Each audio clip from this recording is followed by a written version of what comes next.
Welcome to my channel. Hi, ఎలా ఉన్నారు అందరూ? నేను ఈరోజు చామదుంపల పులుసు మీకు చూపించబోతున్నాను.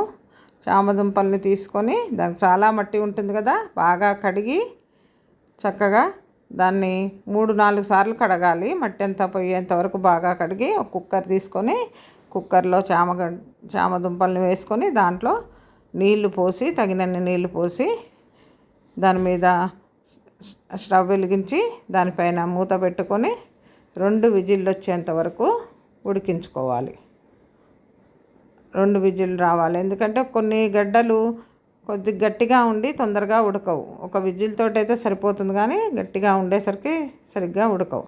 ఇంతలోకి మనం కొంచెం చింతపండు తీసుకొని కడిగి శుభ్రంగా దాంట్లో నీళ్లు పోసి నానబెట్టి ఉంచుకొని ఇంతలోకి చామగడ్డలు ఉడికాక అవి జల్లి దాంట్లో తీసి చిల్లుల గిన్నెలోకి తీసుకొని చల్లారాక వాటిని పొట్టు తీసుకోవాలి. అన్నింటినీ పొట్టు తీసుకొని సమంగా ఉడికాయా లేవా చూసుకొని పొట్టు తీసుకొని ఒక పళ్ళెంలో పెట్టుకోవాలి.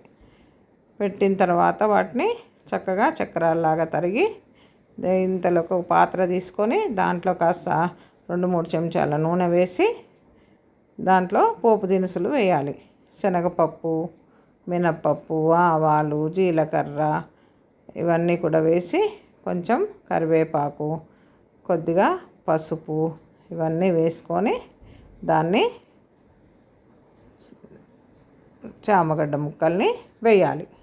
వేసి గరిటె తీసుకొని చక్కగా నూనెలో కలిసిపోయేటట్టుగా కలిపి దాన్ని కొద్దిగా వేయించాలి. వేయించినట్లయితే చామగడ్డలన్నీ చక్కగా పోపు అంతా పట్టి ఎంతో బాగా వేగుతాయి అన్నమాట. అందుకోసమని మనం ఖచ్చితంగా అది కొద్దిగా గరిటె తీసుకొని అంతా కలుపుతూ వేయించి అదే సమానంగా ఉండేటట్టు చిన్న చిన్న ఉల్లిగడ్డ దొరుకుతాయి కదా, అవి తీసి పొట్టు తీసి పెట్టుకొని ఆ ఉల్లిగడ్డలను కూడా అందులో వేయాలి. కొద్దిగా అవి 2 మగ్గిన తర్వాత చింతపండు రసం తీసుకొని చింతపండు రసాన్ని దాంట్లో పిండాలి. అంత మునిగి పైకి తేలేంత వరకు కూడా చింతపండు రసాన్ని పోయాలి. బాగా చిక్కగా, బాగా నీళ్ళగా కాకుండా చిక్కగా కొంచెం చింతపండు రసం గుజ్జులాగా పిండి పులిహోర రసానికి పిండుతాం కదా, అట్లా పిండి పోయాలి. పోసినట్లయితే అది చక్కగా వాటికి పట్టి ఎంతో రుచిగా తయారవుతుంది. దాంట్లో తగినంత ఉప్పు వేసుకొని తర్వాత కారం కూడా వేయాలి. ఈ పులుపు కదా చింతపండు, అందుకని ఉప్పు కారాలు కొద్దిగా బాగానే పడతాయి. ఉప్పు కారాలు మంచిగా సమానంగా సరిపోయేటట్టు చూసి వేసుకోవాలి.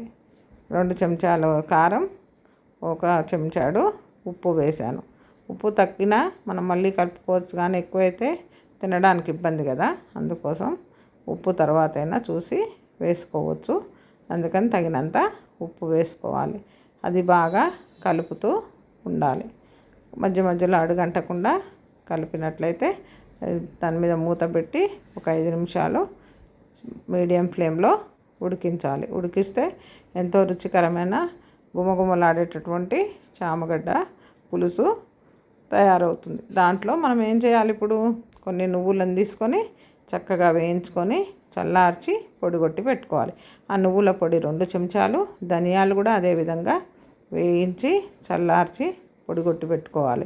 ఇది ఎప్పుడన్నా ఇట్లాంటి పులుసు కూరలలోకి, వేపుడు కూరలలోకి ఇవి బాగుంటాయి కాబట్టి మనము అవి తయారు చేసుకొని డబ్బాలలో పెట్టించుకుంటే బాగుంటాయి. దాంట్లోకి 1 చెంచాడు కొబ్బరి పొడి, ఈ 3 పొడులు వేసినట్లయితే అవి ఎంతో రుచిగా ఉంటాయి, చలవనిస్తాయి, సువాసనగా ఉంటాయి.